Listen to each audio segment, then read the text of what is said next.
नमस्कार, मैं कन्हैया श्रीवास्तव और आप देख रहे हैं MDP न्यूज़ 24। आगे बढ़ने से पहले नजर डालते हैं आज की प्रमुख खबरों पर।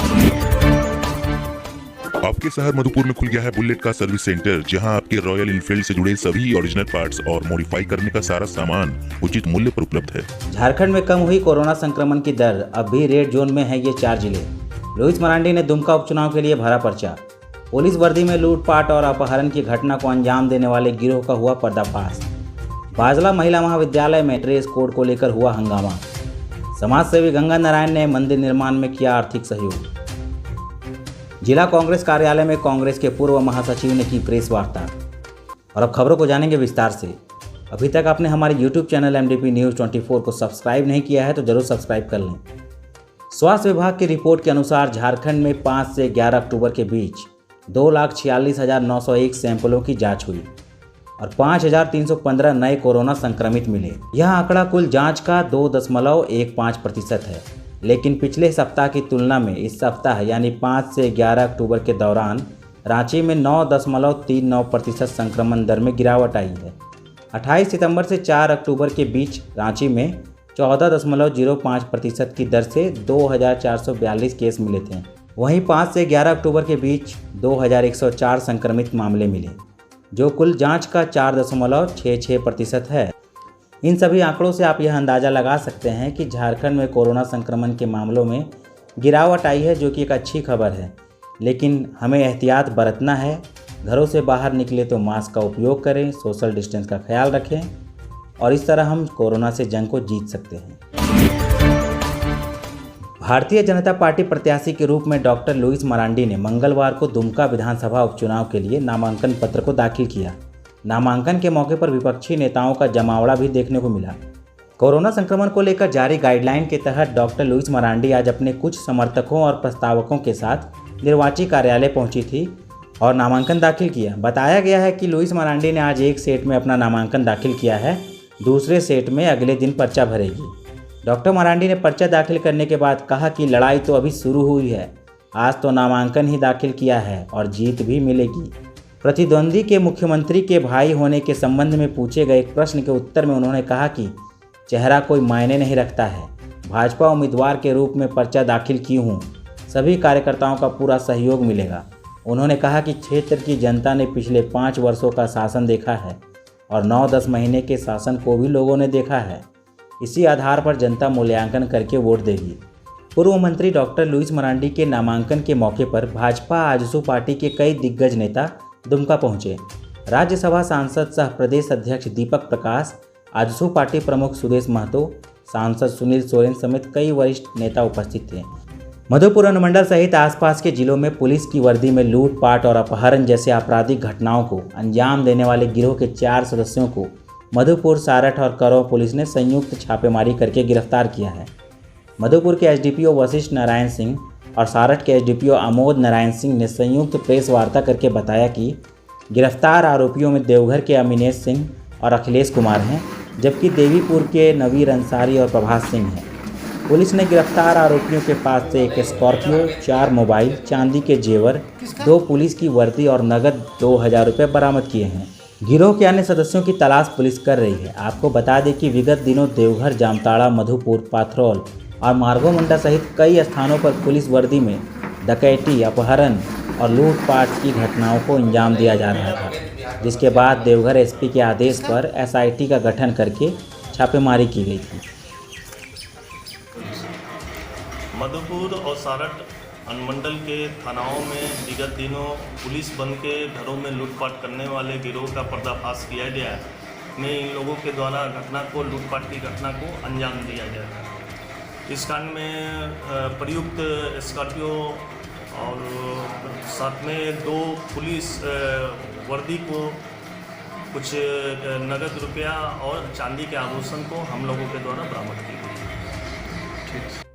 सारठ अनुमंडल और मधुपुर अनुमंडल के गांव में पुलिस के वर्दी में रात में लूटपाट की घटना का अंजाम दिया गया था, जिसमें पुलिस अधीक्षक के निर्देशानुसार एक SIT का गठन करके अपराधकर्मियों का उद्भेदन किया गया और 4 अपराधकर्मियों को गिरफ्तार किया गया है। 2 वर्दी भी बरामद किया गया है, जो पहन करके वो लोग घटना को अंजाम देते थे। कुछ रुपया भी लुटा के बरामद किया। देवघर के बाजला महिला महाविद्यालय में छात्राओं ने आज ड्रेस कोड के मुद्दे पर काफ़ी हंगामा मचाया। इस संदर्भ में अखिल भारतीय विद्यार्थी परिषद की ओर से एक आवेदन बाजला महिला महाविद्यालय की प्राचार्या को सौंपा गया। इसमें उनसे मांग की गई है कि कॉलेज ड्रेस को महाविद्यालय से खरीदने की बाध्यता को खत्म किया जाए और जिन छात्राओं के पास पहले से ही ड्रेस उपलब्ध है उन्हें पुनः ड्रेस लेने के लिए बाध्य नहीं किया जाए। यह पूर्णतः अनुचित है। ऐसे महामारी काल में छात्राओं पर अतिरिक्त आर्थिक बोझ डालना सही नहीं होगा। एक मिनट सर, मैडम 1 मिनट आपसे बात करना, बस इतना जो मांग है कुछ आपसे बात करना फिर वही बात। अब छात्रा आती है कॉलेज कैंपस को बंद करके छात्रा को संगठन से आए हम लोग आप क्या शोषण करेंगे छात्रों का? बात करते हैं ना, हमको कहा गया कि क्यों किसी पुरुष का एंट्री होता है? नहीं आपको कौन बताया गया है? नहीं कहा गया क्यों किसी पुरुष को नहीं आप लोग आगे बात कर रहे हैं। पैसा नहीं देगी, ठीक है, और एडमिशन नहीं करते होगा ये हम लोग भी देखेंगे, ठीक है। हाँ तो आप चला और चांसलर को हमसे बात करना नहीं चाहते हैं। अच्छा ऐसे होने से आप लोग जो करना है कीजिए। मैडम कुछ भी समस्या बात क्यों नहीं आपके पास क्या मामला है?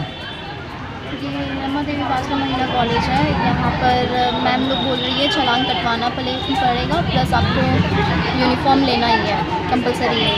और जबकि हम लोग के पास C1 में एक यूनिफॉर्म ले चुके हैं ऑलरेडी, और फिर मैम बोल रही है सेमेस्टर फर्स्ट में भी लेना ज़रूरी है। तो आपके पास पहले से ही ड्रेस है, फिर भी मैडम के ऊपर मैडम से दबाव बनाया जा रहा है छात्रों के ऊपर कि एक ड्रेस लेना अनिवार्य है न्यू। तो फिर हम लोग इसके अगेंस्ट है, हम लोग नहीं लेना चाहते हैं कि मैडम सिचुएशन में फाइनेंशियल प्रॉब्लम भी है तो लेना ठीक नहीं है। तो बार बार ये कहा जा रहा है कि ड्रेस आपको लेना ही पड़ेगा। सर ये तो ज़बरदस्ती हो गया ना सर, ड्रेस तो ऑलरेडी दो है, एक पहन के आए और एक घर में भी है, तो सर मतलब ये तो कैसे लेंगे बताइए। जैसे बात किए हैं मैम से तो बात की है, एप्लीकेशन में दिया तो मैम नहीं माने। उस दिन मतलब डांट के और बोल दी कि नहीं लेना ही पड़ेगा, कॉलेज में रहना है तो लेना ही पड़ेगा, तो ये तो फिर कॉलेज से निकाल दिया गया। अपना नाम बताइए। संजना कुमारी हो SFD प्रमुख और 2-3 नहीं 5-7 लड़के लोग आए थे। ये 4-5 दिन से आ रहे हैं और जब मेरी परीक्षा के दरमियान ये बाधा पहुंचा रहे हैं। आप लोगों को पता है कि 9 बजे से लेकर के 5 बजे तक आजकल लगातार परीक्षा चल रही है, बीच में 1 घंटे का ब्रेक होता है। उसमें इन लोगों ने आज ताला तोड़ करके लोग अंदर आ गए, मेरे टेबल पर के सारे सामानों को तोड़ दिया है। अब मेरे कॉलेज में आकर के हो हंगामा उन्होंने लागू किया है। इनके कहने का मकसद ये था, कुछ लड़कियां 10-12 लड़कियां जो हैं उनको ये लोग उकसा रहे हैं कि ड्रेस कोड को आप ख़त्म कीजिए अपने कॉलेज में। हम ड्रेस कोड को ख़त्म करना नहीं चाहते थे, लेकिन अभी लोग आज बहुत ज़्यादा प्रेशराइज कर रहे हैं। उसके बाद हम टीचर की बैठक बुला रहे हैं, जो लोग निर्णय लेगा उसी आधार पर काम कर रहे हैं। समाज सेवा के क्षेत्र में अलग पहचान बनाने वाले समाज सेवी सह आजसू नेता गंगा नारायण लगातार ग्रामीणों की समस्याओं का समाधान करने को प्रयासरत हैं। अपनी क्षमता के अनुरूप वो आर्थिक सहयोग भी कर रहे हैं। इसी क्रम में करौ प्रखंड अंतर्गत सिरसा पंचायत के छीट मास्टर गांव में हो रहे मंदिर निर्माण में उन्होंने आर्थिक सहयोग दिया। मौके पर उनके कार्यकर्ताओं ने कहा कि मंदिर के निर्माण में भविष्य में और भी सहयोग की जरूरत पड़ती है तो वो जरूर सहयोग करेंगे। क्योंकि समाज सेवी गंगा नारायण अपने इन्हीं सामाजिक कार्यों के कारण पूरे मधुपुर विधानसभा क्षेत्र के लोगों के बीच चर्चा में बने रहते हैं। भैया को हार्दिक स्वागत करना चाहेंगे सबसे पहले, उसके बाद तहे दिल से थैंक यू जो आज मेरे गांव में मनसा मंदिर के लिए जो राशि दिए हैं, इनके लिए कोटि उनके टीम और गंगा भैया को धन्यवाद। मौके पर आजसू पार्टी के कार्यकर्ताओं के साथ महेंद्र यादव, उपेंद्र यादव, कार्तिक महतो, राधेश्याम, सहदेव महतो, कृष्णानंद, महेश यादव और कई लोग मौजूद थे। देवघर के कांग्रेस कार्यालय में प्रदेश कांग्रेस कमेटी के पूर्व महासचिव रणविजय सिंह ने प्रेस वार्ता की।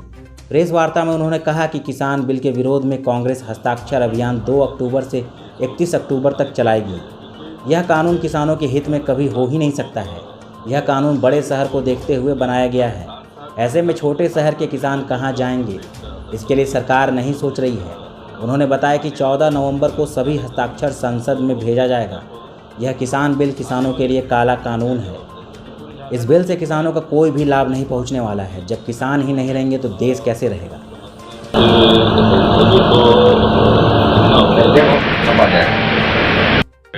जिसका हम लोग कड़ा विरोध करते हैं, खंडन करते हैं। अभी चुनाव है झारखंड में जी, देखिए